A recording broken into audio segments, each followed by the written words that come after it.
좋아요, 구독. 자, 그렇다면 이사님께서 오늘 좋게 보는 섹터 그리고 또 오늘 좋게 보는 종목군들 어떤 걸지 궁금합니다. 그 중국 쪽으로 갈까요? 네. 연결해서 아무래도 볼 수밖에 없겠고요. 좀 아쉬운 게 이게 시세 연속성이 지금 발생한 상황인데 이제 뭐 중국 연휴가 다가왔다라는 점이에요. 중국 쪽을 본다라고 하면 경기 부양과 관련해서는 주가가 가장 뭐 많이 빠져 있고 여기에서 좀 경기 회복이 나타난다라고 하면은 주가의 반등 탄력이 강할 수 있는 쪽을 보는 게 맞다라는 점에서 관심 섹터는 화학 업종을 말씀을 드리고요. 중국 지준율이나 뭐 소비 쿠폰 발부, 그 다음에 거의 개입해서 이렇게 주식 시장을 부양하려고 하는 의지가 미치다 보니까 관심을 가질 수가 있는데 지금 아직 수요 회복은 아니라는 점에서 그 다음에 한 3일 정도 시세가 낮다라는 점에서 여기에서 신규 매수는 좀 부담스럽고요. 보유하고 계신 분들 같은 경우는 여전히 좀 들고 갈 수 있는 상황임을 말씀을 드릴 수가 있겠습니다. 네, 지금 화학 sek터를 말씀을 해주셨는데 관심 주는 또 다른 섹터세요. 맞아요. 네.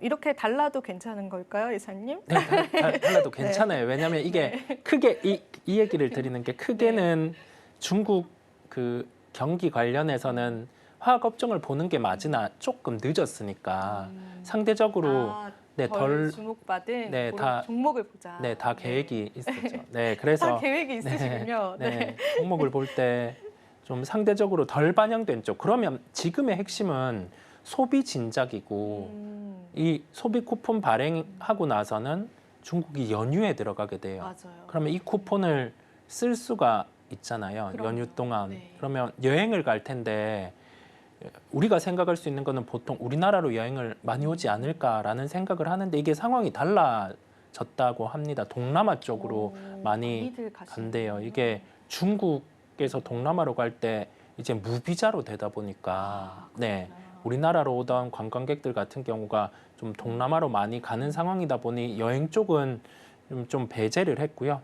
대신에 이제 좀 의류 쪽 같은 경우가 뭐 소비 쿠폰 통해서 소비를 할 수 있다 보니까 FNF라는 종목을 관심주로 말씀을 드리고 디스커버리 중국 상하이점 같은 경우가 곧 영업을 시작을 합니다.